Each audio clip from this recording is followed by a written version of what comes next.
ያችሁ የእግዚአብሔር ቤተሰቦች፣ አባቶች፣ እናቶች፣ ወንድሞች፣ እህቶች እንዲሁም ሕፃናት እንደምን ሰነበታችሁ? እንደምን አደራችሁ? እንደምን አረፈዳችሁ? አሜን። ምስጋና የባህሪው የሆነ አምላካችን ሁላችንንም ከያለንበት ቦታ አነሳስቶና ቀስቅሶ ወደ ቅድስናው ቦታ እንድንመጣ የፈቀደልን የጠራን ያሰባሰበን የቅዱሳን አምላክ ስሙ የተመሰገነ ይሁን።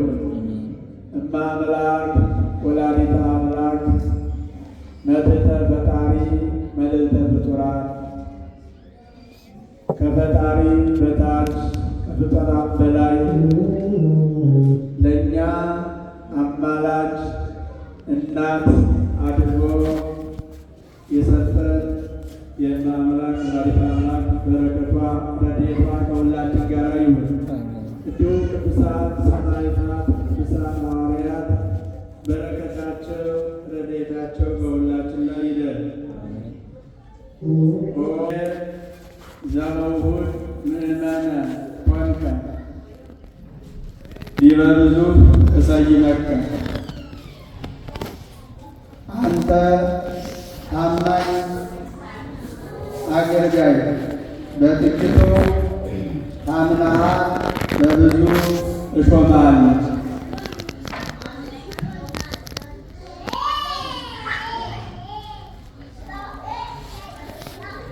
ይበት ቦታ ተዘጋጀ አለ። ከዛ ሆኖ ቢቆይ የሚበራቱ ቢቆዩ ሊናችንን ሰው ልጆች ራሳችን የሚመልስናቸው ቦታ አለ ተዘጋጅቷል። እዛ ሆኖ ቢቆዩ እነሱ ጥሩ ነው፣ ለእኛም ጥሩ ነው።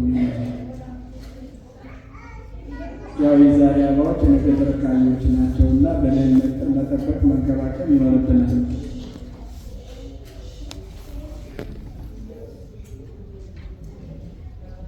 እንግዲህ ዛሬ በቅዳሴ መካከል ላይ የተነበበው ወንጌል ሁላችሁም ሰምታችሁታል። የማቴዎስ ወንጌል ምዕራፍ 25 ከቁጥር 14 እስከ 30 ባለው ቁጥር ውስጥ ተነቦልናል። ባለፈ እንደነገርኳችሁ ማስታወሻ ያዙ። በቃል ያለ ይረሳል፣ በጽሑፍ ያለ ይወረሳል። ለምሳሌ ኃጢአትና ቃለ እግዚአብሔር ይላል ሳይታወቅ የሚጠራቀም ይላል። በደልም መቼ እንደፈጸመ አታወቀን። በኋላ ላይ ተራራ ህሎ ወደ ጋር ለመቅረብ ሲያስፈራ ሲያሳከን ኃጢአት እንደሰራን የምናውቅ። ቃለ እግዚአብሔርም ዛሬ ሰማን የሚቀጥለው ሰማን እንዴት አድርገን እንዳወቅን አናውቀውም እና ስትመጡ የሆነ ነገር ይዛችሁ መመለስ አለባችሁ። ምን ይላል አባቶቻችን? ቤተ ክርስቲያን መጥቶ ይላል። ቤተ ክርስቲያን መጥቶ ምን እንደተባለ ሳይረዳ ሳይማር ሳያቅ ሳይጸልይ ሳይዘምር ሳይመጸውት የተመለሰ ሰው ይላል። የተመለሰ ሰው ዘመቻ ሲወጣ የእሱ ቤት ጠላት የወረሰው ማለት ነው። ምን ሲወጣ? ዘመቻ ሲወጣ ምን ሊያደርግ ነው? ሊዋጋና ሊማርክ ነው አይደለ? እሱ ሊማርክ ሂዶ እሱ ሊዋጋ ሂዶ ቤቱ ግን ተዘርፎ የቆየው ማለት ነው ይላል። ወደ ሰልፍ ሲወጣ ቤት ጠባቂ አስቀምጦ አባቶቻችን ሌላ ታሪክ እንዳወስዳቸው እንጂ እነዚያ ከሩቅ ምስራቅ የመጡት ሶስቱ ነገስታት ክርስቶስ በተወለደ ጊዜ ተነስተው የነበሩት 12 ነበሩ። 12 ነገስታት ነበር የተነሱት የጌታን ልደት ለማየት በረከት ለማግኘት እጅ መንሻውን ለመስጠት መጀመሪያ የተነሱ 12 ነበሩ። ጉዞ ከጀመሩ በኋላ እንደገና ተመካከሩና የለም ሁላችንም ከወጣንማ አገራችን ባዶ ይሆናል፣ ጠላት ይወርስብናል፣ ይወረናል። እናንተ ዘጠኙ ተመለሱና አገራችንን ጠብቁ ብለው ሦስቱ ብቻ መጡ። ስለዚህ ወደ ቤተክርስቲያን ስንመጣ ማለት ነው ቤታችንን አስተካክለን መፍታት አለብን። ቤት የተባለው በቁሙ የእኛ ሰውነት እንዳይዘረፍ መጠበቅ አለብን። በምን ነው የምንዘረው? በጠላት በዲያብሎስ በሰይጣን የሰማነውን እንዳናስተውለው የሰማነውን ተግባር እንዳናደርገው እንዘረፋለን። እንዳንዘረፍ ንቁ፣ ጠንቃቃ፣ ብርቱ መሆን አለብን እና ቤተክርስቲያን ስትመጡ ዛሬ ስለምን ተማር የሚለውን ነገር ይዛችሁ መመለስ አለባችሁ። ይዛችሁ ካልተመለሳችሁ ግን ቤታችሁ ተዘርፎ ይቆያችሁ፣ ባዶ ሆኖ ይቆያችሁ። ስለዚህ ቤት ቢዘረፍ ማንም ይፈልግ የለምና ሁላችንን ሰብስበን አንቅተን የምንማረውን በልቡናችን ላይ አሳድረን ያማረ መልካም ፍሬ እንድናፈራ አምላካችን ይፍቀድልን። በዚህ ወንጌል ውስጥ ሶስት ነገሮች አይተናል። አንድ ወደ ሩቅ አገር የሚሄድ ሰው አለ። ባሮቹን ጠራና አገልጋዮቹን ጠራና ለአንዱ 5 መክሊት ሰጠው፣ ለሁለተኛው 2 መክሊት ሰጠው፣ ለሶስተኛው 3 መክሊት ሰጠው። ያ ሰው ሰጥቷቸው ወደ ሌላ ሀገር ሂዷል። ከብዙ ዘመን በኋላ ተመልሶ መጣና ይተሳሰባቸው ጀመር ነው። ምናችሁ ይላቸው ጀመር ይተሳሰባቸው ነው። እቺ ቃል እንዳትረሱ። ሁልጊዜ እግዚአብሔር ምን ይተሳሰበናል።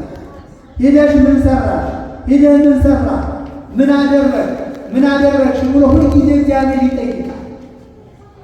ይተሳሰባቸው ጀመር ተመልሶ። ከዛ 5 ለሰጠው ቀረበ። ምን አለ? ጌታዬ አለ 5 ሰጥተህ ነበረ ስንት አተረፍኩ አለ?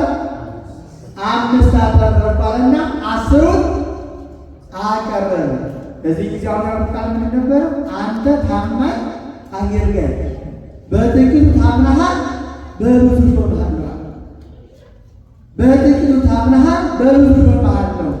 ወደ ደስታ ቤት ግባ፣ ወደ ጌታ ቤት ወደ ደስታ ግባ ብሎ አሰናበቱ። ከዛ በሁለተኛ ደረጃ ሁለተኛውን ጠራው። አንተስ አለ ስንት ሰጥቼ ነበር አለ? 2 ሰጥተኸኝ ነበረ፣ 2 አትርፌ ስንት አድርጌያለሁ አለ? 4 አድርጌያለሁ አለ። አንተ በጎ ታማኝ አገልጋይ አለ። በጥቂቱ ታምነሃል፣ በብዙ ሾምሃለሁ። ወደ ጌታ ደስታ ግባ ብሎ ስለማሰናበቱ ሶስተኛውን ጠራ። ሶስተኛውን ሲጠራ ምን አለ? አንተ አለ ጨካኝ ክፉ መሆንክን ስላወቅሁ ስለተረዳሁ አለ አንዲት ነበር የሰጠኸኝ፣ ሌባ ወንበዴ ቀማኛ እንዳይነጥቀኝ እንዳይቀማኝ መሬት ቆፍሬ ምናልኩናል ቀበርኩት አለ። አስቡት እንግዲህ የሰጠ ማን ነው? አንድ ሰው ነው አይደል? ተቀባይ ነው የሰው። ከተቀበለ በኋላ እንደ ጓደኞቹ የሚችለውን መስራት አንድ የነበረው 2 አድርጎ መስጠት ነው የሚሻለው ወይስ እንደ እሾህ የሚወጋ እንደ እሬት የሚመርቃን ማውጣት ነው? አንተ እኮ ጨካኝ ነው ክፉ ነው ያለው ተቀበለ መሆን ግን ስላሉ ጨካኝ ሰው ስጠና ይሰጣል አይሰጥም? ይቀማል ይሰጣል ይቀማል እንጂ ጨካኝ ሰው አይሰጥም። የሰጠን ሰው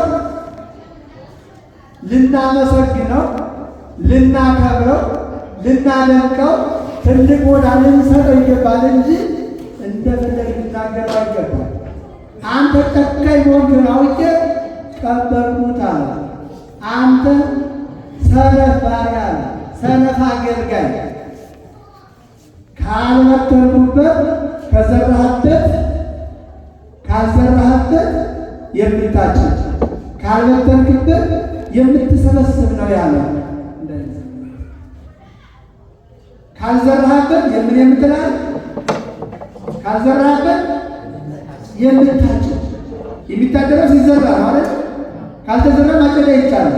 ካልዘራህበት የምታጭድ ካልበተንህበት ደግሞ የሚሰበሰብ ሲበተን ማለት ካልበተን የሚሰበሰብ የለም። መሆን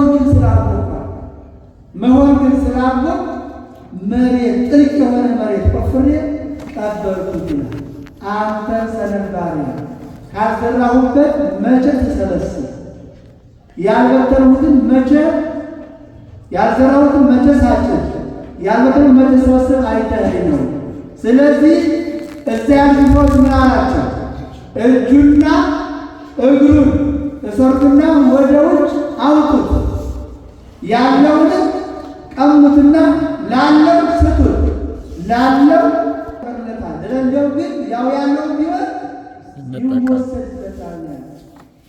ወገኖች ቤተክርስቲያን የምንመጣው ልናሶስት ያደርጋል፣ ልናረግ ነው፣ ልናተር፣ ልንጨምር፣ በረከት ልናገኝ፣ ልንባረክ፣ ልንቀደስ፣ ልንድን ነው ቤተክርስቲያን የምንመጣው እንጂ ኃይለ ቃል ተናግረን ክብራችንን ባዶ አድርገን ዜሮ አድርገን ስራችንን ቀብረን መለስ የለብንም።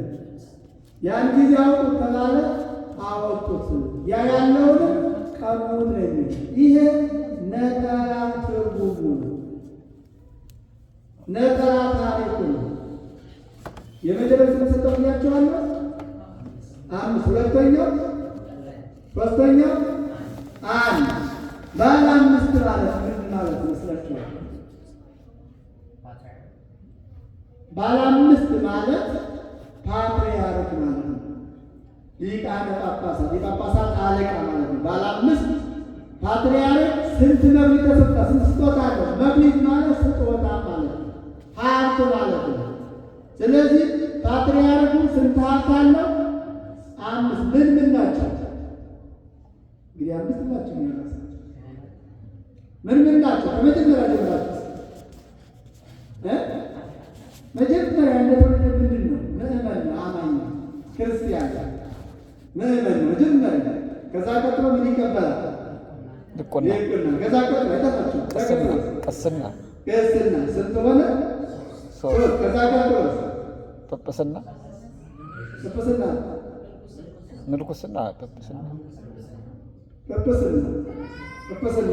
ጵጵስና፣ አራተኛው ምንኩስና፣ አራተኛው ጵጵስና፣ 5ኛ ፓትርያርክ።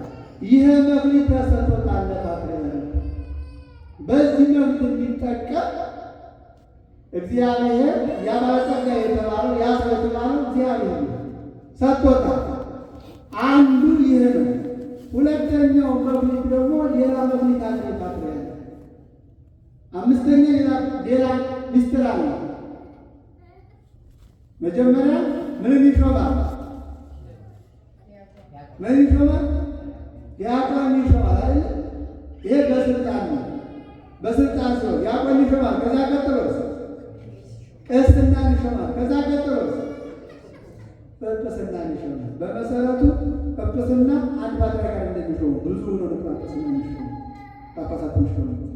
አላያችሁ ነው 2015 ሲሾም በአንድ ላይ ሆኖ የሚሾሙ እና ያ ፓትርያርክነቱ ስልጣን ነው እንጂ የሚይዘው የሚሾሙት በብዛት ብዙ ጸሎት ስላለው ብዙ ሊቃነ ጳጳሳት ተሰብስበው ነው የሚሾሙ። ግን እሱ የነሱ የበላይ ስለሆነ ጳጳሱ እንደተሾመ ተደርጎ ክብሩ እሱ ይሰጣል። ስለዚህ 3 ዲቁና ይሾማል፣ ቅስና ይሾማል፣ ጵጵስና ይሾማል። ከዛ ሁለቱ ምንድን ናቸው? አንዱ ማስተማርና ማጥመቅ ናቸው። ማንኛውም ፓትርያርክ ማንኛውም ጳጳስ ስልጣኑ የሚገለጠው በማስተማር በማጥመቅ በማቁረብ ነው። እነዚህ ያሉት ፓትርያርክ ታሪካለች እና ማጥመቅና ማስተማር ባንድ ናቸው ተብሎ ነው የሚጠበቀውና ባንድ ነው የሚቆጠሩት። ማቁረብና ማጥመቅ ተብለው 5 ይሆናል። እነዚህ 5 ሀብቶች ፓትርያርክ ናቸው። ወደኛ ስናመጣ ቅዳሴ እየተባሉ 5 አይነት ዜማዎች አሉ።